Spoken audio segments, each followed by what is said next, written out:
In this video, we want to start working on the forgot password functionality. What we want to do is we want to create a form whereby if the user clicks on this link, that is, if the user forgets the login password and clicks on this link, a page where they will be asked to input their email address that was used during sign up. They will have that input field. Once they input their email address and click the submit button and it's successful, then an email will be sent to them with a link. They can click on that link, then go ahead to add a new password. Then the password will be updated inside the database. Now for us to do that, let's go back to our page or our test editor. Then inside the user folder, let's create a new file and we call it forgot_password.php. So we created a new file inside the user folder called forgot_password.php. What we need to do, we need to have the same basic styles that we've been using.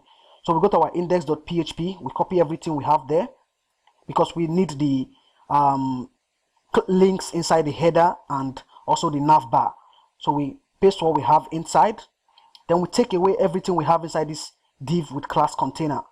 So we take everything we have out from there. Everything we have there, we take them out.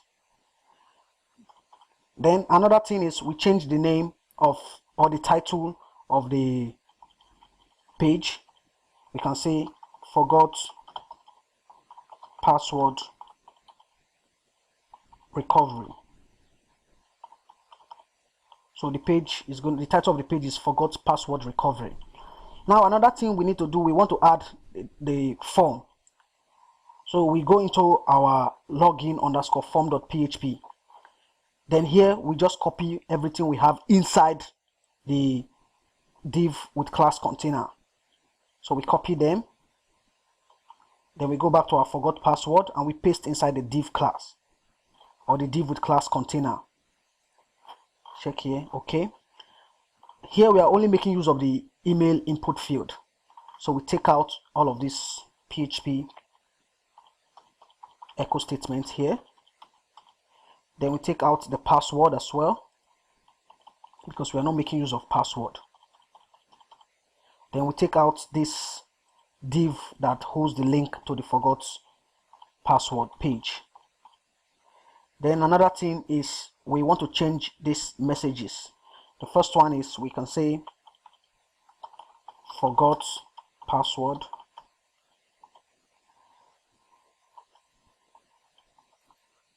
then we can take this out, take this message out.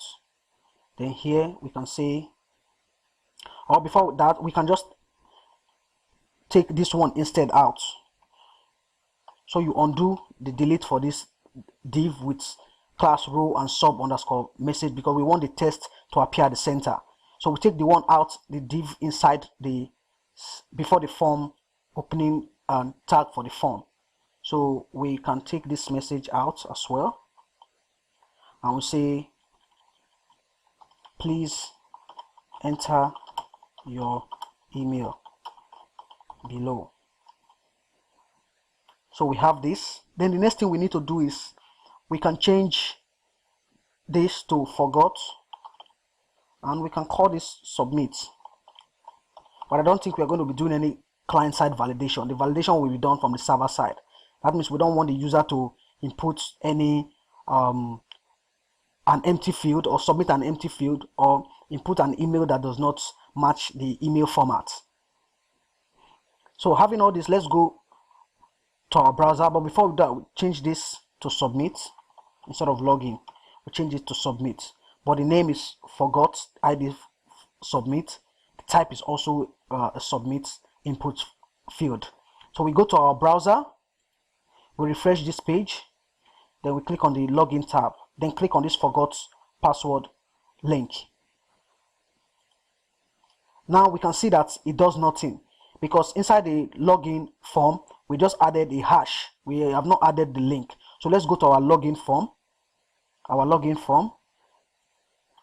Then here you can see that we added just the hash sign. There is no link. So we can add the forgot_password.php. this is where we want this link to go to this forgot_password.php page. So we go back to our browser, we refresh, open the tab, we click on this link. Oh, it's giving us an object not found error. Okay, so we'll go back, let's see what happens. Okay, what we need to do here is we need to, even though we are inside the same folder, we still need to access it.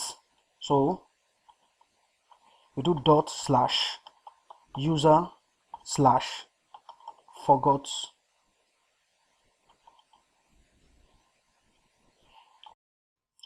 _password.php.